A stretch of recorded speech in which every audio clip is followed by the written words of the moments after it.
Hello, greetings everyone. Tashi Delay. This is Karma speaking on behalf of the United Nations for Free Tibet. I'm the Canadian ambassador, and I was requested on behalf of the CEO of the United Nations of Free Tibet, Bridget von Berlo, to discuss some questions that our supporters have. We are a non-profit organization, and everyone that is involved with the United Nations for Free Tibet are volunteers. So I'm working as a Canadian ambassador as a volunteer basis. And today I'm just answering questions, specific questions on lineage and the importance of lineage and Tibetan history or as a nationhood and also as a spirituality and organized religion as well. Um, Basically, we're just talking about our supporters are talking about. I think the unity of the Tibetan nations is under threat, and what's been really the catalyst of keeping the Tibetan nation united for so long was the spiritual lineages. Um, so basically, the breakdown is I'm just going to go through the major four schools of Tibetan Vajrayana Buddhism, and then talk about how they've stayed united throughout the centuries since the 8th century, and then see and just discuss the obstacles that these lineages are facing so far.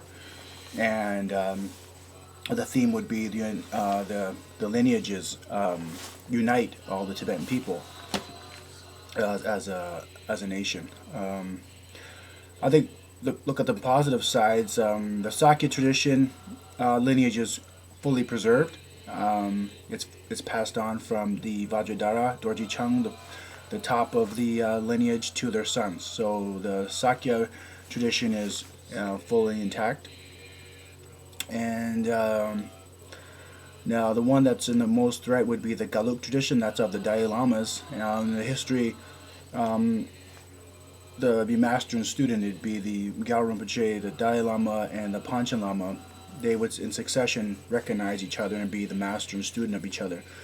So right now, the Chinese government has kidnapped the Panchen Lama, and from the spiritual perspective, it's very important, but politically and in terms of nationhood, the Panchen Lama is the one that is directly gives the stamp of approval of the next reincarnation of the Dalai Lamas. So this whole entity of the Panchen Lama is missing now.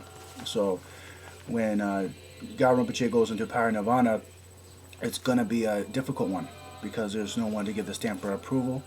But the Tibetan people have persevered through that, and we have His Holiness the Karmapa, who will probably most likely give the stamp of approval to see who the real, genuine Dalai Lama will be. So that moves right into the Kagyu, Karma Kagyu.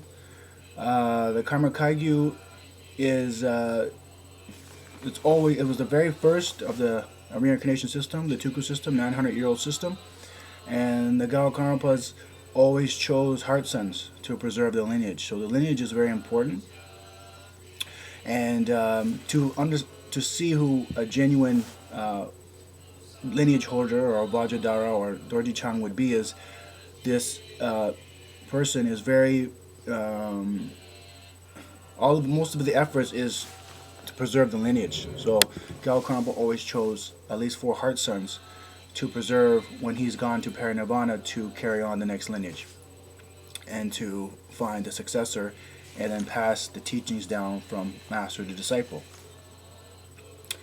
Nyingmapa is pretty much intact as well because the politics is not really mixed with that. The Pano Rinpoche and Digo Khyentse Rinpoche, and this is all pretty much safe. But the Kagyu and the Gelugpa is a little bit in threat there. So I hope I answered some of your questions in terms of the importance of preserving lineage. And this is mostly for a lot of our supporters are new to Tibetan Buddhism, Tibet. So I hope I answered your questions in terms of that. To follow or to get teachings from a genuine lineage master, most likely they'll have all the lineage masters in succession in their temples or gompas, and the number one priority of the head of the lineage would be the preservation of their lineage. So if it's a young Tuku or a young Vajradhara, he should have heart sons. this is how it's preserved. If there is no heart suns, or some type of system in terms of securing the lineage, then it's most likely a fraudulent one, and it's only for monetary gains, property, name, fame, and wealth, and so forth. So, this is some things that new people to Buddhism, new supporters to Tibet cause would need to know, and even long-term Tibetan followers of Buddhism need to know that the purpose and the success of the Tibetan nation was founded on the Tibetan Buddhist lineages that still are here today, and those are under threat. And those are our main things. And I'm the Canadian ambassador for the United Nations Free Tibet. And any other questions, just leave a message underneath the link, and myself or someone with the organization will try to answer them as soon as possible. Thank you very much, and all the best, and Tashile. Have a great day. Bye.